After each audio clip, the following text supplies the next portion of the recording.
台湾在中美洲仅剩2个所谓友邦，现在其中之一的危地马拉可能又要生变。在20号该国举行的总统选举第2轮投票中，承诺一旦当选就与中国大陆建交的候选人阿雷瓦洛以明显优势胜出。事实上，在危地马拉国内，希望与中国大陆建交并深化经贸等双边合作的呼声越来越高。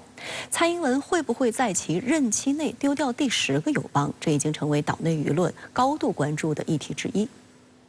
当地时间20号晚，危地马拉最高选举法院网站发布的计票结果显示，根据对99.6%的选票的统计，种子运动党候选人贝尔纳多·阿雷瓦洛的得票率为59.12%，以明显优势在总统大选中获胜。他将于明年1月正式就职。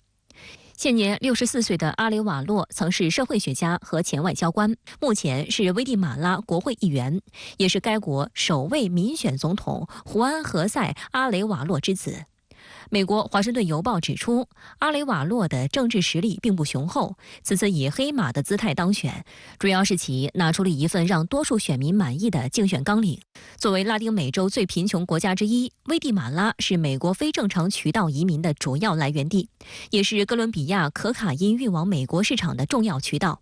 该国常年饱受腐败困扰，民众求发展的呼声很高，而阿雷瓦洛的政纲切中要害，提出反腐、促进就业、发展公共医疗等方案，获得了选民的支持。他强调这个对内改革，深得人心。另一个呢，对外强调独立自主，因为这么多年呢，像危地马拉这种中美洲国家，他们的对外外交呢，深受美国的这种干扰，当地人民非常渴望在对外政策方面展现出自己的这个独立自主，所以说我觉得这个阿雷瓦洛他的这些主张呢，不仅得到了民众的赞赏，而且呢也给危地马拉民众呢带来了希望，所以说他能够获得这次选举的胜利。观察认为，危地马拉的发展之所以困难重重，也与该国的外交立场有很大关系。危地马拉由于各种原因，成为台湾地区在中美洲仅剩的2个所谓友邦之一。阿雷瓦洛认为，外交不能自主，严重阻碍了危地马拉经济的发展。他在6月接受电台采访时曾表示，危地马拉要从自身国家利益出发，独立自主地制定对外政策，让我们成为自己外交政策的主人，没人可以对危地马拉的立场指手画脚。他还特别强调，如果赢得总统大选，将寻求在相互尊重的基础上发展与中国大陆的友好关系。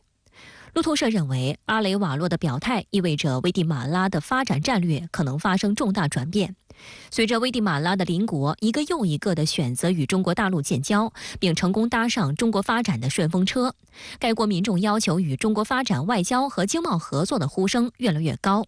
尤其是今年3月，中美洲国家洪都拉斯与台当局断绝长达数十年的所谓邦交关系，改与中国大陆建交。其后2国大使馆和外交官迅速就位，多项双边协议迅速落实，这对危地马拉民众的心理震撼可想而知。Por supuesto que ya lo hizo Salvador, ya lo hizo Honduras. Pienso que a nosotros también nos convendría, pues, porque, como le digo, es un país muy grande que tiene mucha tecnología, mucho comercio. Lo que pasa es que estamos condicionados por las políticas que condiciona el imperio americano, ¿no? Sería bueno, ¿no? Tener buenas relaciones con China. Considero que el próximo presidente que quede establezca relaciones diplomáticas con China, sería muy bueno. 他为什么要提出与中国发展关系这样一个政策方向？如果能与中国发展密切的关系，就能够展现出危地马拉政府在对外政策上那个独立自主的一种标志或者象征。我相信，就是广大这个危地马拉民众呢，应该是心有所向，他们也对与中国发展关系有很高的兴趣。这一点呢，是普通民众的一种渴望。今年3月底，蔡英文过境窜美，就是打着窜访危地马拉和伯利兹的名头。而美国也长期施压危地马拉，要求该国政府维持与台湾的关系，但这意外地刺激了危地马拉的国内矛盾。今年4月，危地马拉大选的另一名总统候选人阿米尔卡波普就表示，危地马拉与中国台湾的关系已在该国引发内部矛盾，中国的主权必须得到尊重，政府不应支持中国台湾，政府应为民众和国家经济发展考虑，选择正确的外交方向。危地马拉温纳克政治运动成员卡洛斯·巴里恩托斯也指出，该国政府没有与中国大陆建立外交关系，这就是在限制自己。他表示，世界上绝大部分国家都承认台湾地区是中国的一部分，因此危地马拉与中国没有外交关系是不合理的。Los beneficios son muchos. Prueba de ello es la cantidad de países que al día de hoy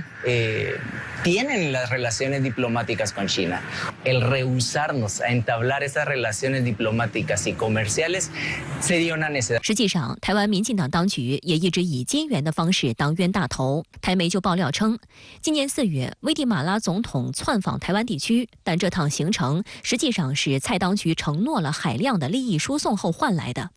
美联社报道还证实，拜登上台后，危地马拉政府为了与拜登政府拉近关系，花费了90万美元雇佣了一家美国的游说公司，但这笔钱是台当局买单的，不仅要支付代理人有关费用，还得报销差旅费，甘当提款机。发展是民心所向，因此尽管有美国的干涉和台当局的笼络，危地马拉近年来还是不断向中国释放加强合作的信息。当地工商界人士也纷纷期待与中国建立关系。早在2010年，虽然与中国没有外交关系，但危地马拉亮相上海世博会。2019年，危地马拉还参加了"一带一路"国际合作高峰论坛。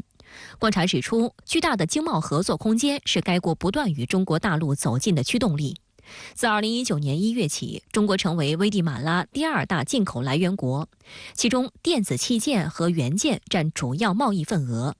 那么危地马拉民众看到了中国这改革开放以后这几十年的这种发展和进步，通过媒体，那么了解到中国的经济社会发展，这个榜样的力量，我觉得对危地马拉民众是有吸引力的。因为毕竟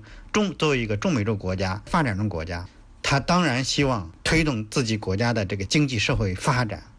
这也是普通民众的期待。中国外交部发言人汪文斌在21号的例行记者会上表示，